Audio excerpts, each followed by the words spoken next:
আসসালামু আলাইকুম। চলে আসছি জেরিন হোমমেড ফুড ব্লগ থেকে। আজকে একটি রেসিপি নিয়ে হচ্ছে যেহেতু সামনে কোরবানি ঈদ, তো কোরবানি ঈদের জন্য দরকার হচ্ছে আমাদের গরম মশলা। যে কোনো গরু গোশ রান্না করেন, আপনার খাসির গোশ রান্না করেন, যেটাই রান্না করেন, আমাদের গরম মশলা খুবই প্রয়োজনীয়। বর্তমানে বাজারে যেসব গরম মশলাগুলো ভেজাল টাইপের গরম মশলা, এতে আমাদের তরকারির স্বাদ দিনকে দিন চলে যাচ্ছে। তো আজকে হচ্ছে অথেন্টিক পদ্ধতিতে কীভাবে আমাদের গরম মশলা রান্না করব বা শাহি গরম মশলা কীভাবে বানাবো সেটা আপনাদের সাথে শেয়ার করব, এবং কীভাবে আপনারা সংরক্ষণ করতে পারবেন সেই বিষয়ে আপনাদের সাথে শেয়ার করব। তো চলুন কথা না বাড়িয়ে মেন ভিডিওতে চলে যাই। তো বন্ধু গাইস, আমি এখানে 23 পদের মশলা নিয়েছি। আমি আপনাদেরকে সব একটা একটা করে বলছি। এটা হচ্ছে আমি এখানে কম করে বানাবো, তাই আমি কম করে নিয়েছি। আপনারা যারা বেশি বানাবেন তারা বেশি করে নেবেন, কিন্তু জাস্ট পরিমাপটা বুঝে নেবেন। তো এখন আমি আপনাদের সাথে শেয়ার করছি। তো এখানে হচ্ছে কালো গোলমরিচ, এখানে হচ্ছে সাদা গোলমরিচ, এখানে হচ্ছে এখানে হচ্ছে শাহি জিরা, এখানে হচ্ছে আপনার মৌরি, এখানে হচ্ছে আপনার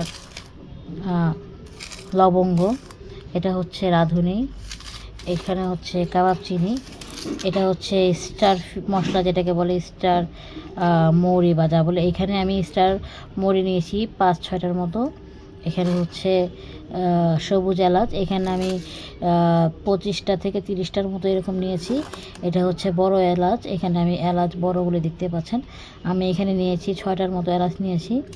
এখানে হচ্ছে আপনার জয়ফল 2টা নিয়েছি, এখানে জয়ত্রী, এখানে কালিজিরা, এখানে হচ্ছে মেথি, এটা হচ্ছে আপনার পোস্তা দানা, এটা হচ্ছে দারুচিনি, আর এটা হচ্ছে কাঠবাদাম আর কাজু বাদাম। আমি এই দুইটা টোটালি অপশনাল, আপনারা ইচ্ছা করলে স্কিপ করতে পারেন।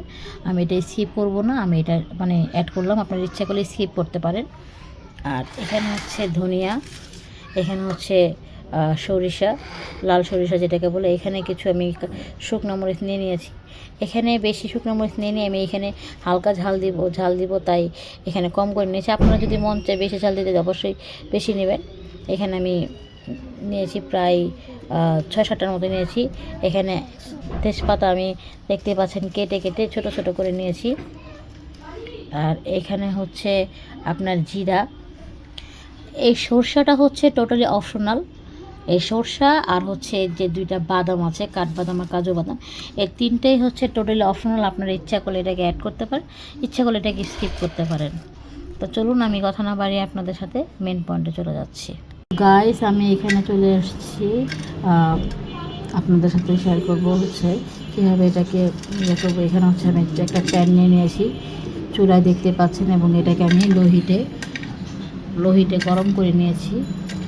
এবং এটার সাথে আমি বড় বড় যে মশলাগুলো আছে সেগুলো একটু ভালোভাবে ভেজে নেব। 5-10 মিনিট ভেজে নেব আগে এই বড় বড় মশলাগুলো। তো এখানে হচ্ছে আমি দারুচিনি, স্টার অ্যানিস, তারপর হচ্ছে আপনার লবঙ্গ, বাদাম, তারপর হচ্ছে এলাচ, বড় এলাচ দেখতেই পাচ্ছেন। আমি এগুলো সব একটা টাকা দিয়ে দিয়েছি।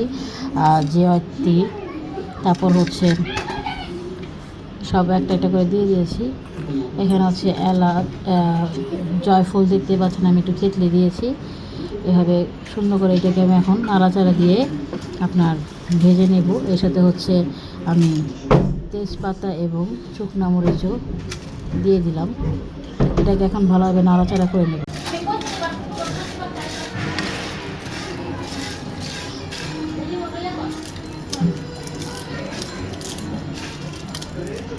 তো এইখানে হচ্ছে আমি মশলাটা ঠান্ডা করার জন্য রেখে দিয়েছিলাম, এবং ঠিক 5-6 মিনিট পরে এটা ঠান্ডা হয়ে গিয়েছে।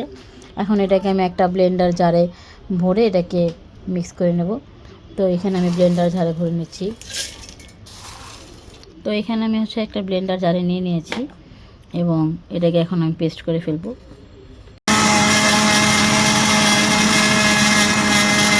তো এইখানে হচ্ছে আমি ব্লেন্ডারে এটাকে ব্লেন্ড করে ভালোভাবে এখন এটাকে স্ট্রেনারের সাহায্যে আমি ছেঁকে নিচ্ছি, যাতে করে বাড়তি যে ময়লাগুলো যদিও থাকে তাহলে এগুলি ঠিক হয়ে যাবে, এবং একদম পিওর একটা মশলার পাবো। দেখতে পাচ্ছেন একটা স্ট্যান্ডারের সাহায্যে আমি এটা ছেঁকে নিচ্ছি। তো দেখতে পাচ্ছেন এখানে হচ্ছে আমি টোটালি পিওরভাবে আমি আর কি ওটাকে স্ট্যান্ডারের সাহায্যে ছেঁকে এটা হচ্ছে বের হয়েছে, এবং কিছু ছাট মানে কিছু ময়লা আছে এখান থেকে বের হয়েছে। স্ট্যান্ডার আমি রেখে দিয়েছি, দেখতে পাচ্ছেন এইগুলো আমি ফেলে দেবো। এবং এটা হচ্ছে টোটালি একদম মানে খুব পিওর গরম মশলা বা শাহি গরম মশলা যেটাকে বলেন, টোটালি নির্ভেজাল। তো গাইস এটা হচ্ছে মানে আমি এখন এটাকে ঠান্ডা করতে দেব, যেহেতু ব্লেন্ড করেছি মানে ব্লেন্ডারে আপনার গুঁড়ো করে নিয়েছি, তো একটু গরম আছে, এটাকে ঠান্ডা করব 5 থেকে 10 মিনিটের জন্য ঠান্ডা করব। তারপর হচ্ছে কাচের কৌটায় রাখবো, এবং কৌটায় রাখার পর কীভাবে আপনারা এটাকে অনেক দিন রাখতে পারবেন সেটাভাবে আপনাদেরকে আমি দেখিয়ে দিব। তো এটা ঠান্ডা হওয়ার জন্য অপেক্ষা করব 5 থেকে 10 মিনিট। তো এখানে হচ্ছে এক জার হয়েছে, দেখতে পাচ্ছেন গরম মশলা, এটা শাহি গরম মশলা, এবং এটাকে আমি নিয়ে নিয়েছি কোটা করে। এখন এইভাবে আমি রেখে দিতে পারবো, প্রায় 6 মাসের মতো এইভাবে রাখতে পারবেন আপনারা। তো আমাদের ভিডিওকে দেখলে অবশ্যই আপনারা লাইক দিবেন, ভালো লাগলে অবশ্যই বাসায় ট্রাই করবেন, লাইক করবেন, সাবস্ক্রাইব করবেন এবং কমেন্ট করবেন। এ পর্যন্ত ভালো থাকবেন এবং সবাইকে ঈদ মোবারক। আল্লাহ হাফেজ।